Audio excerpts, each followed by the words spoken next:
사람은 세상을 살아가면서 언제나 꿈이 있고 희망이 있고 또 미래를 생각하는 사람은 항상 긍정적이에요. 똑같은 일을 만나도 어떤 사람은 굉장히 비관적인 사람이 있는가 하면 어떤 사람은 굉장히 긍정적이에요. 하나님 백성은 어디에 속해야 하는 것인가? 부정적인 것에 속하는 것인가? 긍정적인 것에 속하는 것인가? 그것은 생각하기 나름이에요. 아이들이 태어나서 성장하면서 유치원에 다닐 때는 얘가 똑똑해가 공부 잘해가지고 서울대 갈 거라고 서울 우유를 먹여요. 그런데 초등학교에 보니까 이게 아니라 해서 연세 우유를 먹이게 해요. 중학교 갔더니 이건 또 영 아닌 것 같아요. 그래서 건국 우유를 먹인대요. 고등학교 갔더니 이것도 저것도 아니라 그래서 빙그레 우유를 먹인대요. 누가 그러더라고요.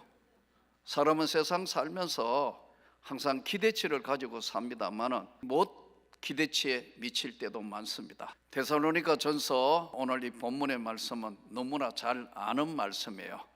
항상 기뻐해라, 쉬지 말고 기도해라, 범사에 감사하라. 이것이 너희를 향하신 하나님의 뜻이니라.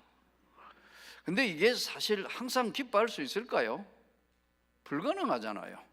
근데 왜 성경에 기록해서 항상 기뻐하라고 말씀을 하셨을까요?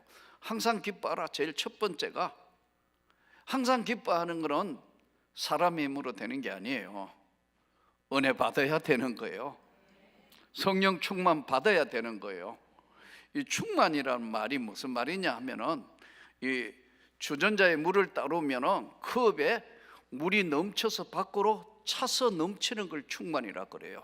그래서 성령의 충만함을 받으라는 곳곳의 말씀은 내가 받은 은혜가 충만할 때 나누어 줄 수 있는 거예요. 넘치는 거예요. 그런데 내게 성령 충만이 없어지면서 내 영혼에 갈급하고 내 영혼의 힘듦과 내 영혼의 고통이 오면은 이 웃어야 되는데 얼굴이 웃지를 못해요. 마음이 웃지를 못해요. 말씀은 알아요. 항상 기뻐하라는 거. 이래야 되는데 안 되는 거예요. 유대인들이 그랬어요. 유대인들은 율법을 지켜야 구원을 받는 줄 알았다니까요. 율법도 자그마치 몇 개냐면 613개나 돼요. 여러분 613가지 지키려면 얼마나 피곤해요. 그러니까 하나님 믿는 자체가 피곤한 거예요. 그러니까 어떻게 돼요? 자기가 피곤하니까 상대를 감시해요. 누가 율법을 범하는가 안 범하는가 자기는 지키려고 노력하되 힘드니까 613가지를 어떻게 지켜요? 지킬 수 있을 것 같아요? 그러니까 율법으로는 구원을 받을 수가 없는 거예요. 유대인들이 착각을 하는 것은 아브라함에게 은혜를 주셨고 야곱에게 은혜를 주셨고 요셉에게 은혜를 주셨고 다윗에게 은혜를 주신 것은 전적인 하나님의 영광의 축복의 성령이 그들에게 임한 거예요. 그런데 이거를 율법을 지켜야 구원을 받고 율법을 지켜야 축복받는다 생각하니까 하나님 믿는 자체가 피곤한 거예요. 그러다가 보니까 누가 잘하나 하는 것처럼 누가 제대로 못하느냐를 보는 거예요. 신앙생활에 은혜가 떨어지면 누가 잘하는 게 안 보이고 누가 못하는 것만 보인다니까요. 안 그래요? 동의하세요? 그렇게 된다니까요. 목사님 나도 똑같더라고요. 은혜가 충만하면 다 아멘이에요. 근데 내 영혼에 내가 은혜가 떨어지니까 계속해서 왜 새벽기도 안 나오지? 왜 수요일에 왜 안 보여? 기도도 안 하잖아? 막 자꾸 이런 것만 보이는 거예요. 이때 깨달은 게 내가 은혜가 사라졌구나.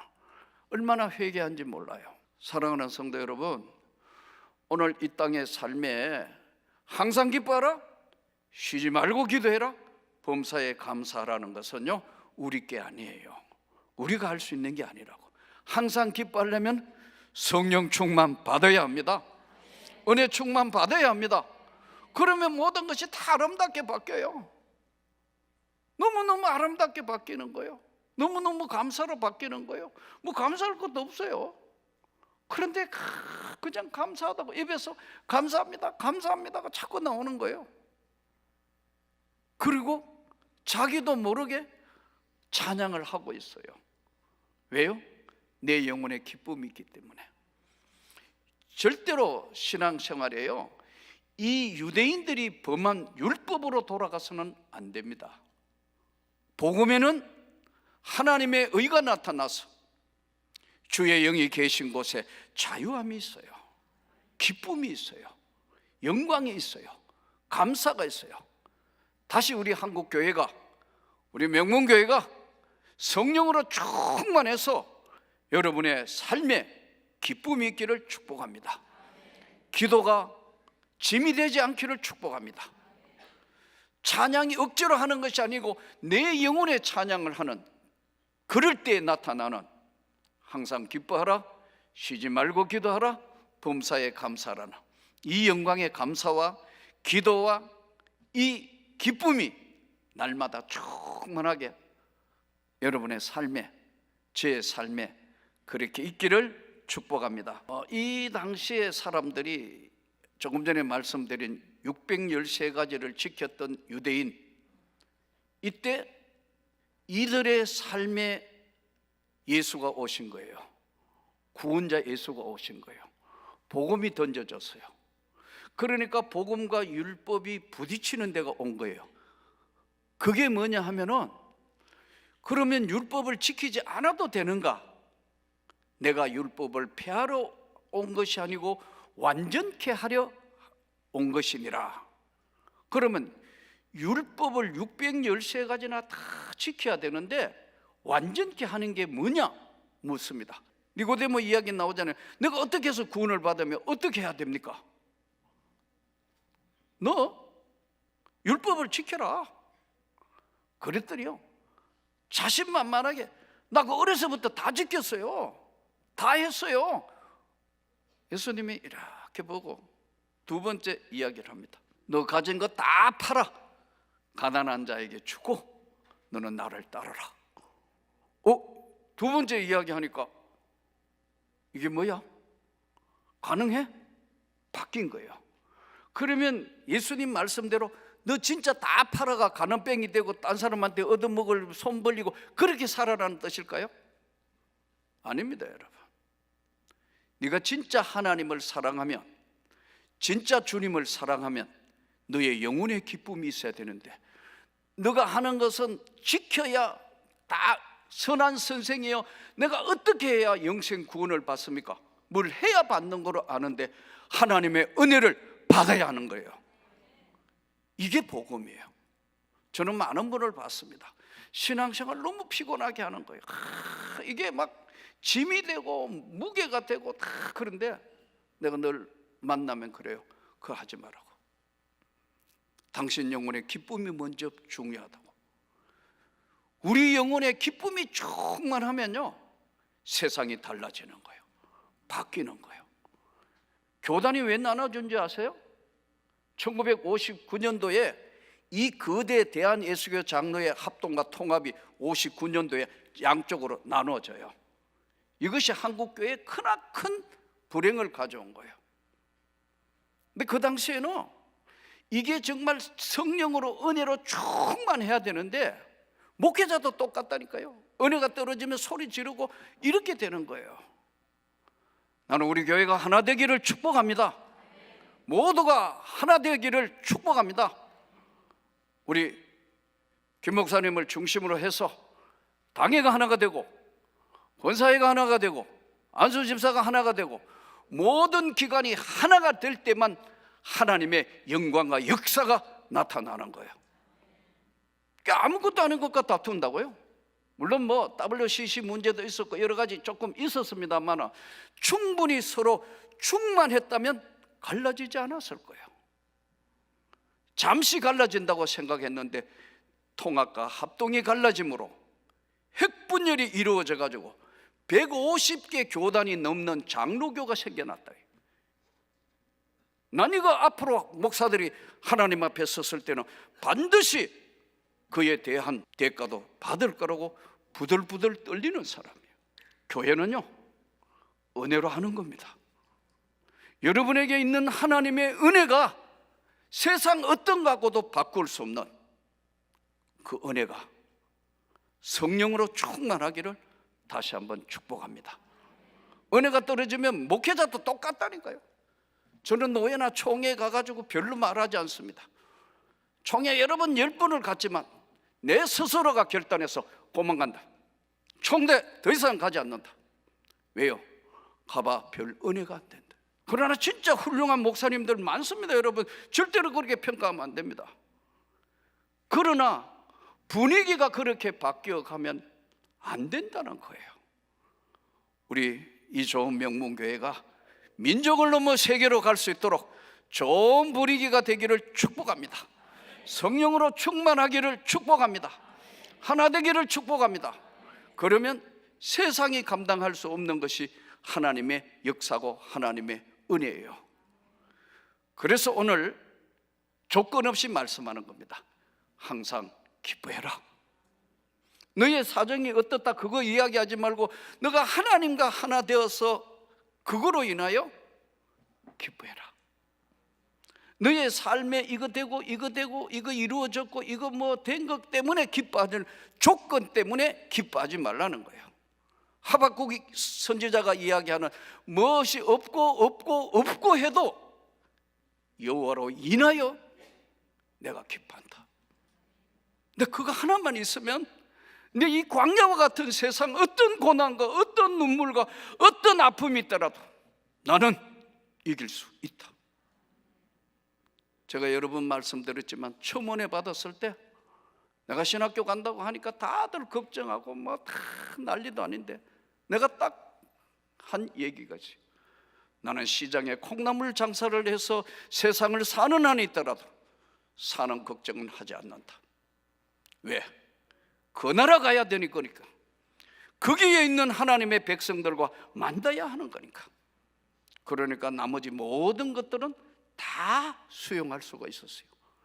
사랑하는 성도 여러분, 건강이 좋지 않을 수도 있고 인간관계 때문에 고통의 끝자리에 아픔도 있을 수 있고 또 경제적으로 너무 어려워서 정말 가슴 쳐야 되는 그런 일도 있을 수 있어요.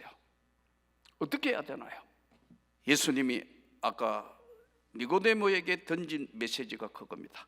다 팔아. 너도 그 자리에 있어서 네가 어떻게 되는가 한번 해봐.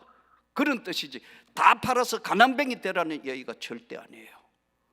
사랑하는 성도 여러분, 인생은 어느 대학 나왔고 뭐 어떤 대학 나왔고 그것도 중요하겠지만 더 중요한 게 인생 대학에는 예수가 있어야 하는 겁니다.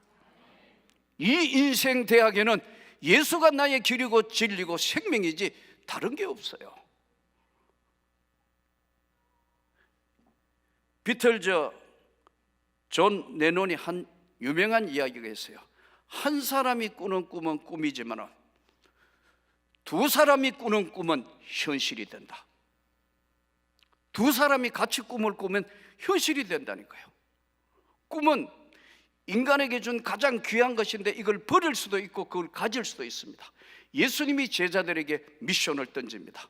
유대와 사마리아와 땅끝까지 가서 이 복음의 증인이 되라. 유대인들은 자기 안쪽으로 계속 내재화를 했어요. 자기들 외에는 이방인들은 지옥에 가는 땔감으로만 생각을 했어요. 예수님이 오셨어요. 땅끝까지 가서 복음을 전하고 예수를 복음을 전해서 하나님의 역사를 지금 십자가에 달리신 예수 그리스도의 복음을 전하는 이것이 사도행전에 보십시오. 앞장에 누가복음에 나왔던 사복음서에 나오던 제자들과 딱 사도행전에 바뀌면서 제자들은 딴 사람이에요. 딴 사람. 한마디로 어떤 사람? 성령 받은 사람. 두려워하지 않습니다. 세상을 두려워하지 않습니다. 하나님을 두려워하지 세상을 두려워하지 않습니다. 우리 사회 지금 어떠나요? 교회들이 시끄러워지고 교회들이 무너지면 민족이 무너졌습니다. 교회사가 하는 말씀들이에요. 우리가 이 시대를 살면서 우리 교회가 민족을 넘어 세계로 갈 수 있도록 다시 한번 성령 충만하게 채워주시라고 기도하시기를 바랍니다. 그래서 항상 기도하라는 겁니다. 항상 기뻐하라는 거예요. 그리고 작은 일에, 내가 감사할 수 없다 생각하는 작은 일에도 내가 정말로 힘들고 어려울 때 감사해봐. 감사는 하면 할수록 자꾸 감사거리가 나와요. 이것도 감사, 저것도 감사, 이것도 모든 것들이 감사로 끝나는데 악은 모양이라도 버려라. 내가 악하다고, 옆에 악하다고 생각되는 그런 거 본받지 말고 악은 모양이라도 버려라. 그러면서 성령을 소멸치 마라. 하나님의 말씀, 예언을 멸시하지 마라. 성경에 있는 하나님의 말씀이면 그 말씀을 붙들고 일생 동안 그 말씀대로 살아야지 그걸 멸시하지 마라. 성경을 읽어보면요, 성령 받은 사람들의 특징이 두드러지게 나타나는 게 시대를 앞서간 사람들입니다. 이 땅에 온 선교사들이 시대를 앞서간 사람들이었고, 이 땅에 있는 지도자들이 시대를 앞서가는 사람들의 안목이 있었던 사람들이에요. 혹시 여러분 성경 지금 통독하고 계시니까 참 너무너무 감사한데, 성경을 깊이 읽게 보면은 이 성경이 어떤 것을 말씀하는가 하는 건, 성경은 항상 그 안에 보물과 같은 키가 있어요. 키, 열쇠. 예를 들어 볼까요? 사무엘상, 사무엘하, 열왕기상, 열왕기하는 어떤 관점의 키냐 하면요, 신명기적 사관 관점입니다. 사무엘상, 사무엘하, 열왕기상, 열왕기하는. 왜요? 신명기적 사관이라는 게 무슨 말씀이냐 하면요, 이거는 이렇습니다. 순종하면 복을 받고 불순종하면 주신 것도 다 거둘 거다. 이게 신명기적 사관입니다. 역대상, 역대하는요, 이 신명기 사관이 아니고 역사 사관이에요. 그냥 막 그 있는 사실 그대로를 적나라하게 기록해 놨다니까. 잘못하는 거 이런 거, 이 좀 감추었으면 되겠는가, 다 그대로 얼굴이 화끈거리는 것까지 다 그대로 기록 다 해놨다. 근데 역대상 1장부터 6장까지 뭐가 나오느냐 하면 아담부터 시작해가 족보가 나와요. 1장, 2장, 3장, 4장, 5장, 6장. 이거 어지간히 인내하지 않고는 성경 역대상 오면 그냥 눈으로 읽어요. 저도 다 해봤어요. 아담부터 시작해가 쭉 전부 이스라엘의 12지파 이야기거든요. 레위 지파가 어떻게 생겼고, 유다 지파가 어떻게 생겼고, 뭐 지파 이름 전부 족보란 말이에요.